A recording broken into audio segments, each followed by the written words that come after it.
दोस्तों, आशा और निराशा ये जीवन के दो ऐसे पहलू हैं जो हर व्यक्ति के अनुभव का हिस्सा होते हैं।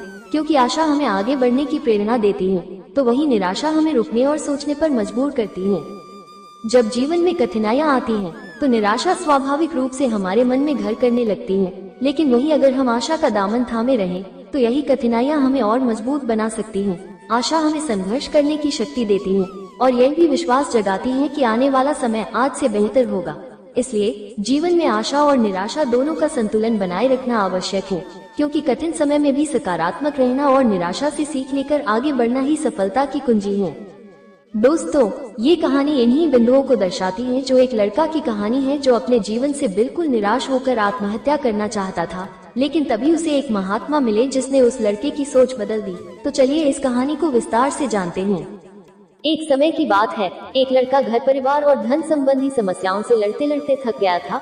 उसकी उम्र ज्यादा नहीं थी, लेकिन वह रोज रोज के विवादों से तंग हो गया था। फिर एक दिन वह हिम्मत हारकर आत्महत्या करने के लिए निकल पड़ा। चलते चलते एक जंगल में पहुंच गया। जंगल में काफी दूर चलने के बाद भी उसका मन शांत नहीं हुआ। वो जंगल बहुत ही घना था, जहाँ जंगली जानवरों का भी खतरा था। तभी उसे एक छोटी सी झोपड़ी दिखाई दी, जिसे देखकर लड़के को बहुत आश्चर्य हुआ और अपनी जिज्ञासा शांत करने के लिए वो लड़का झोपड़ी की ओर बढ़ने लगा।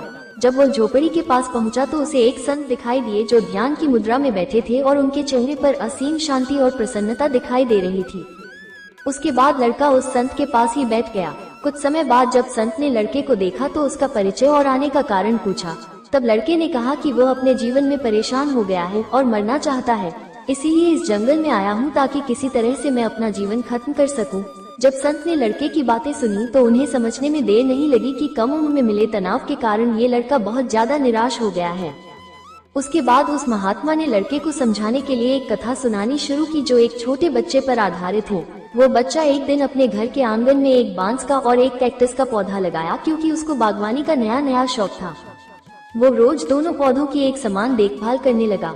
रोज सुबह शाम पानी देता और धूप छांव में भी पौधों का ध्यान रखता था। काफी समय बीतने के बाद कैक्टस का पौधा तो पनप गया, लेकिन बांस का पौधे में कोई बदलाव नहीं दिख रहा था। वो बच्चा रोज ये बात सोचता था, लेकिन कभी वो निराश नहीं हुआ और रोज दोनों ही पौधों की देखभाल पहले जैसा ही करता रहा। फिर थोड़ा और समय निकल गया, लेकिन कैक्टस की तुलना में बांस का पौधे में संतोषजनक प्रगति नहीं दिख रही थी। फिर भी वो बच्चा अपनी मेहनत में लगा रहा। कुछ समय के बाद एक दिन बांस का पौधा पनप गया और कुछ ही दिनों में वो बांस का पौधा कैक्टस से भी बड़ा हो गया। फिर संत ने उस निराश लड़के को समझाते हुए कहा कि वो बांस का पौधा पहले तो अपनी जड़ें मजबूत कर रहा था, इसलिए उसे पनपने में समय लगा, लेकिन उसके बावजूद वो बच्चा अपनी कोशिशों में पीछे नहीं हटा। इसलिए हमें भी अपने जीवन में दो बातें ध्यान रखनी चाहिए।